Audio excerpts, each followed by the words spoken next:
quand même depuis le 7 octobre, moi je suis particulièrement mal à l'aise par les positions de la France insoumise. Le refus de qualifier le Hamas d'organisation terroriste. Quand j'entends Madame Obono, par exemple, dire que le Hamas mène une action de résistance du peuple palestinien, ou Madame Hassan dire que le combat du Hamas est légitime, je pense qu'il y a un profond problème. Vous savez, moi je me suis engagé en 2013, à l'âge de 17 ans, chez les jeunes communistes. Depuis cet âge-là, je suis engagé pour la cause palestinienne et comme la majorité des Français, je suis profondément scandalisé par ce qui se passe à Gaza. Mais comme la majorité des Français, je ne veux pas être associé à la France insoumise et aux propos et à la dérive qu'elle a eue ces dernières années. Donc je le dis aujourd'hui avec force, la France insoumise est en train de souiller et piétiner le combat palestinien à des fins électorales et ça, je ne leur pardonnerai jamais. La rupture est consommée avec la France insoumise ? La rupture est consommée. Moi, quand je les vois comme ça bafouer la question palestinienne juste à des finalités, à des fins électorales, eh bien, je pense que c'est un problème. C'est du clientélisme. Nous n'avons pas attendu la campagne européenne pour parler de la Palestine. Et d'ailleurs, nous avions, avec les députés, présenté une résolution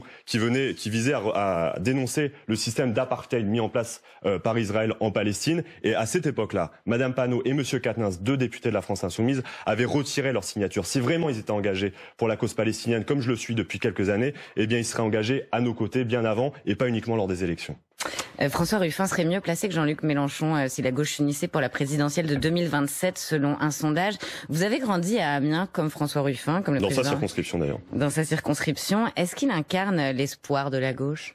Il n'y a rien d'étonnant au fait qu'il dépasse Jean-Luc Mélenchon. François Ruffin, je vois le travail qu'il mène en tant que député et finalement il se retrouve assez en adéquation avec moi ce que je souhaite porter dans cette campagne européenne ou ce que Fabien Roussel a porté en 2022, celle de remettre de la question sociale, la question du travail, de la réindustrialisation au cœur de ses priorités. Et moi ce combat qui est porté par François Ruffin, je souhaite le mener au Parlement européen. D'ailleurs, je le dis, en réalité je pense que François Ruffin aurait beaucoup plus à faire à soutenir la liste que j'ai l'honneur de mener de la gauche unie pour du travail que celle de la France insoumise. Non, mais la rupture n'est pas complètement consommée avec tous les membres de la France insoumise. Mais non, mais la France insoumise est un agrégat très hétérogène. Vous venez de me le dire. La différence entre Jean-Luc Mélenchon et François Ruffin, je pense qu'auprès de l'ensemble de nos téléspectateurs et de nos auditeurs, elle est clairement identifiable.